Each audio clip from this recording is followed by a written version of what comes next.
আর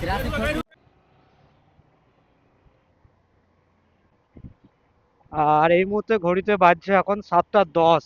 আর আমরা জাস্ট বোলপুর থেকে বেরোলাম, একটা জায়গায় দাঁড়িয়েছিলাম বাইরে এসে একটু চাটা খেলাম। আর এখন এই সেই ব্রিজটা ক্রস করছি। আর এখান থেকে বোলপুর ডিস্টেন্স প্রায় 50 কিলোমিটার মতো, মানে সরি বোলপুর বলছি, মানে এখান থেকে আমার বাড়ির ডিস্টেন্স প্রায় 50 কিলোমিটার। মানে মোটামুটি 7টা 10 প্রায় 9টা কিন্তু বেজেই যাবে, কারণ রাস্তাতে একটু জ্যাম পেলেও পেতে পারি। বাদ বাকি মেলা তো বেশ ভালোই এনজয় করলাম। আর কিছুটা থাকার ইচ্ছে ছিল, বাট যেহেতু আমার দূরে বাড়ি আর আমাকে অনেকটা রাস্তা যেতে হবে, তার উপর কি শীতকাল, তো এই কারণেই আমি আর কি বেশিক্ষণ না ঘুরে দুজনেই বেরিয়ে গেছি। আর মেন যে সমস্যা, মানে মেন যে ভুলটা করেছি সেটা হচ্ছে আমি আমার হেলমেটের, আমার দুটো ভাইজার আছে, একটা হোয়াইট একটা ব্ল্যাক। তো আমি যেহেতু যখন এসেছিলাম তখন রোদ ছিল, তো ওই কারণে আমি ব্ল্যাক ভাইজারটা নিয়ে কিন্তু চলে এসেছি। আর ব্ল্যাক ভাইজারটা কিন্তু মানে রাতের জন্য নয়, ওটা অনলি ফর ডে, যার কারণে আমি কিন্তু ব্ল্যাক ভাইজারটা নামাতে পারছি না। তো যদি সাউন্ড আসে বাইরের নয়েজ, মানে বাতাসটা, কিছু করার নেই।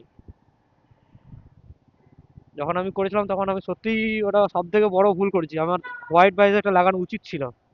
বাট আমি রোদটা নেবো না করে ব্ল্যাক ভাইজারটা লাগিয়েছি। আর তার ভোগান্তি হচ্ছে এখন, মানে ঠান্ডাতে এইভাবে কাঁচ তুলে গাড়ি চালানো সত্যি কিন্তু খুব টাফের। তারপর রাতের বেলা তো এই পোকা টোকা এসে একদম ডাইরেক্ট মুখেই লাগবে। যদিও এখন অবধি কোনো পোকা অ্যাটাক করেনি। আরও একটা মেন সমস্যা হচ্ছে, সেটা হচ্ছে এই গাড়ির ধুলো। যদিও আমার মাস্ক আছে, মানে মাস্ক লাগানো আছে অলরেডি, বাট তাও ধুলোবালিগুলো কিন্তু পুরো এসে আমাকে চোখেই অ্যাটাক করবে।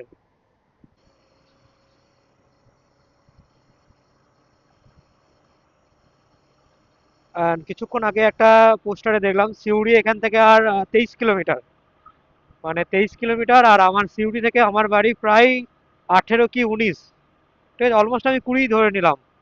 তাহলে 23 আর 20 43 কিলোমিটার, মানে এখনো আমাদেরকে যেতে হবে।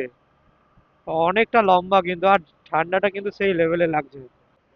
আর রাত্রে গাড়ি চালানো একটা সমস্যা কি জানো তো, মানে গাড়ির লাইট যদি কম থাকে, এই যে বড় বড় রাস্তার মাঝে যে গাড্ডাগুলো রয়েছে না, সেগুলো না ধরে না। সিউড়ি 21 কিলোমিটার।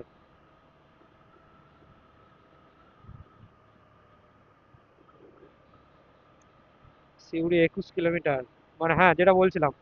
তো ওই যে যে খালগুলো রয়েছে, এই যে ছোটখাটো খাল না, এগুলো বোঝা যায় না হঠাৎ করে আসা পর ওই উল্টো দিক থেকে যখন জোর গাড়ি আসছে না, বড় বড় গাড়ি জোরালো যা লাইট, তাতে তো বোঝাই যায় না একদম। তাদেরকে এই দেখো, তাদেরকে যতক্ষণ না লো বিম করতে বলছি ততক্ষণ কিন্তু তারা নিজে থেকে কিন্তু কেউ করছে না। আমি 2-3 বার পাসিংটা দেখিয়ে দেন তারা লো বিম করছে। আর এই এসপি নিয়েই কিন্তু আমি দার্জিলিং গেছিলাম। তো তোমরা যারা দার্জিলিং এর ভিডিও বা ব্লগগুলো দেখোনি, তারা গিয়ে চেক করতে পারো, ঠিক আছে। তো সেই মুহূর্তে আমার কাছে কোনো অ্যাকশন ক্যামেরা ছিল না, আমি যেটা শ্যুট করেছিলাম সেটা আমার টোটালি আমার iPhone 13 দিয়ে। তো সেই সময় একটা বড় সমস্যা হয়েছিল, কারণ ওইভাবে ফোন ধরে থাকা সম্ভব নয়। আর যেহেতু আমি পেছনে বসেছিলাম অনেকটা সময়, মানে পেছন থেকে ভিডিও করছিলাম, সামনে থেকে তো ভিডিও করার সুবিধা নেই, কারণ আমি মানে আমার ট্রাইপডের সাথে, মানে সরি ট্রাইপড না, হেলমেট মাউন্টের সাথে আমি কিন্তু আইফোন আমি কিন্তু অ্যাটাচ করিনি, পড়ে যাওয়ার একটা রিস্ক থাকে। তাই আমি পেছন থেকে বসেই শ্যুট করেছিলাম। তো সত্যি কথা বলতে দার্জিলিং কিন্তু আমরা যথেষ্ট ভালোভাবে ঘুরেছি, মানে একদম পয়েন্ট টু পয়েন্ট ঘুরেছি। আর 4 দিনের ট্যুর ছিল আমাদের। তো তোমরা যারা দেখোনি অবশ্যই গিয়ে চেক করো। আই হোপ ওখান থেকে তোমরা গাইডেন্স পেয়ে যাবে, মানে কিভাবে কি ঘুরবে না ঘুরবে, যারা গাড়ি নিয়ে যাবে। এখন আমরা এন্ট্রি করছি পাড়ুই। পাড়ুই চলে এলাম আমরা।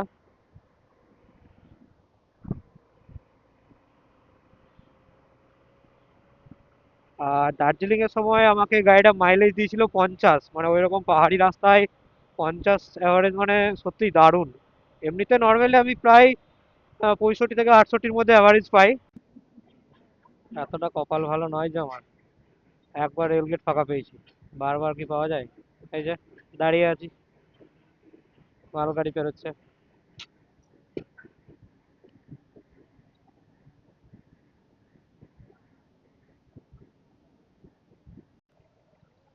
চলো, মালগাড়ি পেরিয়ে গেছে, টাইম টু গো। চলো, ডিকি ডিকি ডিকি ডিকি। এই তো বাঁ দিক নিয়ে নিয়েছি। চলো কাকা চলো, আরো পেচ কর না। আহ, গাড়ির খেলা। এ কাকা করে কি গো? এই দেখো ল্যাম্প পোস্টটায় দেখছো কি সুন্দর আমাদের ইন্ডিয়ান ফ্ল্যাগের কালার দিয়েছে, আর দারুণ লাগছে বস। সিউড়ি শহরকে কিন্তু বেশ ভাই দারুণ সুন্দর লাগে। এরকম হোয়াইট অ্যান্ড গ্রিনের মানে লাইটে ল্যাম্প পোস্টে যে লাইট গুলো লাগানো হয়েছে, সত্যি বস দারুণ লাগছে কিন্তু। 7টা 56, আর আমরা অলরেডি কিন্তু সিউড়ি প্রায় চলে এসেছি। এখান থেকে সিউড়ি মানে সিউড়ি অলরেডি ঢুকে গেছি। অ্যান্ড সিউড়ি যে মেন টাউন মেন বাজার যেটা, সেটা মোটামুটি আর 1.5 কিলোমিটার মতো। এই যে একদম রাস্তার ধারে ক্যাফে থেকে কিন্তু আমরা দাঁড়িয়ে গেছি আবার বডিটাকে একটু টেম্পারেচার দেওয়ার জন্য, মানে চা খাওয়ার জন্য। তখন যে চাটা খেয়েছিলাম সেটা কিন্তু আর নেই, মানে যা ঠান্ডার মধ্যে দিয়ে গাড়ি চালাচ্ছি তাতে কিন্তু ওই চা কোনকাল শেষ হয়ে গেছে। তো চা খাওয়ার জন্য দাঁড়িয়েছে। আর এর ডেকোরেশনটা একবার দেখো, ছোট ছোট খড়ের চালার মধ্যে দিয়ে 4টে চেয়ার একটা টেবিল দিয়ে সুন্দর করে সাজানো রয়েছে। এদিকে একটা টিনের সেট, মানে পুরোটাই খড়ের, দারুণ সুন্দর কিন্তু একটা জায়গা, বেশ সুন্দর। আর আমরা অর্ডার দিয়েছি 2টো কফি। তো কফিটা আসুক, দেন আর কি, আবার ঠান্ডার মধ্যে দিয়ে গাড়ি চালিয়ে বাড়ি। এই যে আমার হেলমেটের সেট আপ।